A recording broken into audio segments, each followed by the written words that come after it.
So first things first is basketball season. Especially after what happened Saturday night, it's basketball season, and Nate Oates' team has given us a lot to be proud of and a lot to look forward to this season. We talked about this exhibition for Wake Forest. We had also talked about how Alabama had lost the last couple of years worth of exhibitions. And I know Wake Forest's coach even made a comment like Wake Forest blew us out and then we made the Final Four. So even if they lost this game, he wasn't super concerned from Wake Forest's standpoint. And that's something we were also telling our fan base is, hey, be on the lookout. Like, even if Alabama loses this game, it's completely okay. Alabama has not done very well in these over the past couple of years, but they've been completely fine, making the Sweet 16 or even the Final Four in some of these instances where they were not as good in these exhibition games. So just to kind of, hold out, let's see what happens. Also, there was an additional player that was not going to be playing in this game. I know when we talked about it last week, we mentioned that Aden Sherrill, Chris Youngblood, and Latrell Wrightsell were all going to be missing from this game. There was an additional player missing in Grant Nelson. He has an abdominal injury. They say he's week to week. Probably not going to play against Memphis. Again, probably going to be ready by that first game of the season. But so with that being said, you're missing 3 potential starters in Chris Youngblood, Latrell Wrightsell, and Grant Nelson. So, tempering expectations coming into this game against Wake Forest, who was definitely much more at full strength and is going to be a very good team in the ACC this year. But Alabama basketball gives us a lot to be excited about. We saw some slow starts, out of Aden Holloway. He went 1 for 3 from free throw lines, and, all of a sudden Twitter erupts, and all the Auburn fans are like, oh, we told you he was terrible. We told you he couldn't shoot. Aden finishes with 20 points on 5 of 12 shooting from 3. He has 6 assists on no turnovers and really looked in complete control. He looked much better off the catch than he did off the bounce from a three-point shooting perspective. He definitely feels like somebody that spot up is going to be really, really good, similar to like a Latrell Wrightsell, that if he catches an open shot, you're not expecting him to miss it much at all. And that's definitely something that, as we've seen in Nate Oates' offense, really gets this offense going. When you have somebody that you can kick to an open shot and you're very confident they're going to make it, it just spreads out the defense. And when it spreads out that defense, it allows your guards to work in space. The other person that a lot of people are really expecting, big things out of and have heard a lot out of fall camp and out of camp so far has been Labaron Philon. Philon ends up going 13, 5, and 5. His 5 assists was on, again, just 1 turnover. Shot 3 of 6 from deep. Looked pretty good, right? Not saying he was an absolute world beater out there, but Labaron looked completely in control, looked like he knew where he wanted to go with the basketball, looked very comfortable and confident, in his shot and in who he is. And then you have Cliff, right? Big Cliff Amore. We've talked about him all offseason as he's kind of the key addition to this team. He is what allows Alabama to, have the rim protection that they've been missing the last couple of years, him as well as Aden Sherrill. But Cliff, obviously a bigger piece of that being the starter. And, you definitely saw that, right? You saw the defense was better in this game. Alabama did give up 77 points in the exhibition, but it was an 80-possession game, right? So Alabama gives up under 1 point per possession while scoring 98, right? You got to be pretty happy with that. I'm not saying the defense was absolutely elite by any standard, but it was pretty good, right? In comparison to what we've seen in over the course of last season, missing 3 starters, including some of your better defensive players like Chris Youngblood, I expect will be a very good defender for us this year. Grant Nelson, especially playing the 4, I think will be a very good defender for us this year.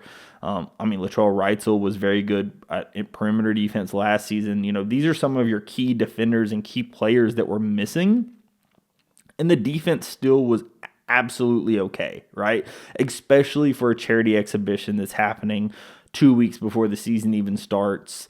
This is not like we're in March Madness. The defense is not at that level, but the defense definitely looks markedly better than it did last season, right? We did have a little bit of a turnover issue. We ended up having 14 turnovers. Most of those came from either Darian Reed or Mark Sears. Obviously, you don't expect Mark Sears to have the 4 turnovers.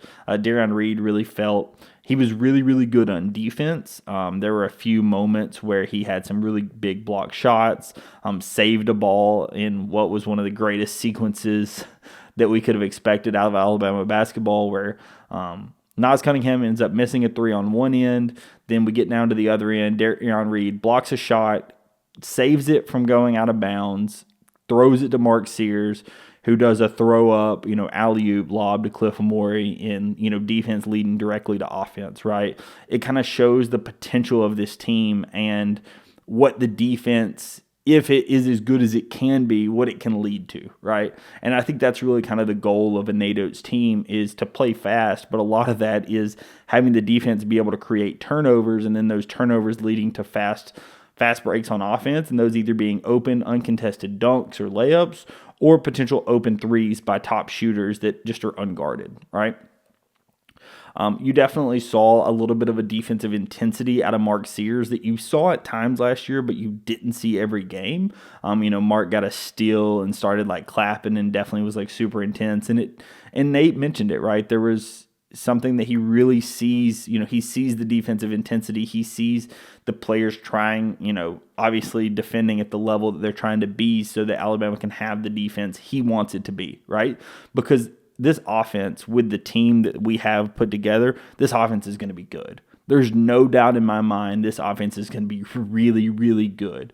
The number of 22, 23 threes that is the current SEC and Alabama record with 23 threes in a game, I fully expect will go down, right?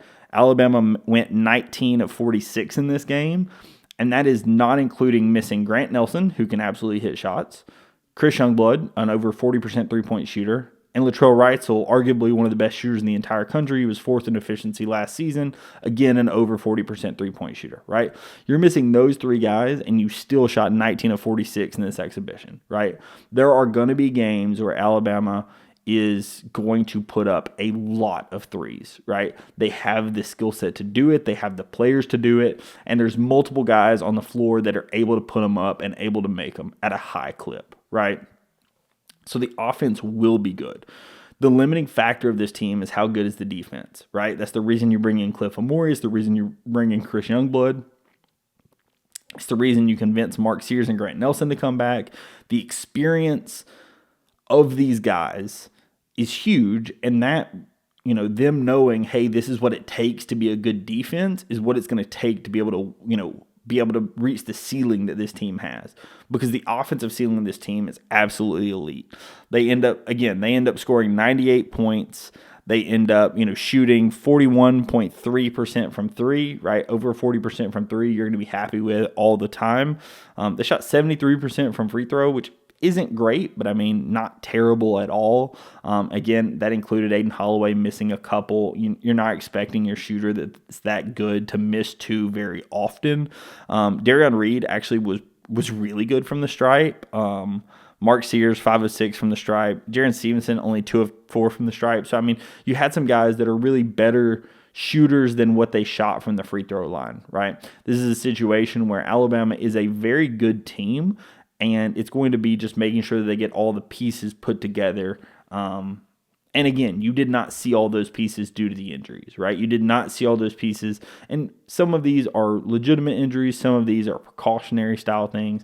This is Nate Oates trying to make sure that he has all of his guys ready to go when it matters, right? He wants his guys ready to go for when the season actually starts. He wants his guys ready to go for once the more intense non-conference games come up. And then definitely when SEC starts, right? So this is a situation where I'm sure if there's any level of hey, I might be slightly injured, it's precautionary, right? This charity exhibition obviously is a great time for Alabama fans to see what the team is going to look like, but it's not the end of the world, right? If Grant Nelson doesn't play, it's completely okay, and you see Alabama win by 21 points, right? So an absolutely incredible showing for Alabama basketball. I will link the whole video. It was hosted on Hibbett Sports YouTube channel. The Next Round guys did a lot of commentary, as well as Brian Pasnick. But I will link the video down in the description if you did not get a chance to see the game. It's still up in its entirety where it was live streamed. It was a really quality broadcast put on by Hibbett and the Night Needy guys. I really enjoyed watching it. It was something that I was impressed by the quality, right? I was very impressed by what kind of stream they put on and what kind of broadcast they put together for this charity exhibition, it was better done than some, ESPN Plus games, right? This was a very well done broadcast. I really liked what I saw out of it, and I thought that it was a really cool thing, obviously, to get in front of our fans in Bell Auditorium in Birmingham, have some fans, raise money for Children's Hospital, and just get this exhibition in front of people. The next exhibition is going to be next Saturday against Memphis, and that game is going to be up in Huntsville. That is also going to be streamed on YouTube from what I have heard. I will have more details on that I will put out in the next episode, so be on the lookout for that. But as I said, the Memphis exhibition will be the next exhibition before the first game of the season. Is going to be happening on November the 4th, and that's against UNC Asheville in Coleman Coliseum, right? I'll be at that game. I expect anybody that, wants to see this team in live action needs to be at that game, because this is going to be a special group. And, similar to what we said in Brandon Miller's team, right? If you have a chance to see this team, you are going to want to do it, because this is a very special Alabama roster. There's a reason why this is the highest preseason ranking Alabama has ever had. There's a reason why this team has expectations that no other Alabama team has had, and this is an elite roster, right? Alabama wins by 21 points against a good Wake Forest team, missing 3 starters, and all 4 guys that are out are going to be key contributors. And I haven't even mentioned Mohamoud Diabate, and I want to make sure I mention him before I end this kind of basketball segment. Because Mo D, we talked when we were talking about rotations and talking about who's going to get minutes and who isn't, there was some discussion around where does Mohamoud Diabate fit in? And the answer is he's got to fit in, right? He is somebody that proves every time he's on the floor that he needs more minutes, right? And it's, even though his offense is not going to wow you, right? His offense is not going to be, Mark Sears. That's not what he is. But he makes winning plays when he's on the basketball court. Mohamoud Diabate played in 19 minutes in this game. He actually does hit a 3 in this game, which is something that we have not seen out of Mo D. He goes 1 for 2 from 3, 3 for 4 from the stripe. He has 5 total rebounds, including 3 offensive rebounds, making him second highest in offensive, or tied for most offensive rebounds on the entire team. He ended up drawing 4 fouls, 3 assists, has 2 steals, blocks a shot, right? Like, Mohamoud Diabate does everything blue collar, right? He is that guy, and he is going to, kind of force you to play him, right? So Mohamoud Diabate is somebody that I really just wanted to shout out, because we talked about it last season, but his offense was definitely lacking behind. We saw his willingness to drive to the basket, and he was much better finishing at the rim Friday night than he was last season. So that was a huge deal. And then the other thing was he hit a shot, right? I'm not saying Mohamoud Diabate needs to be a 40% three-point shooter.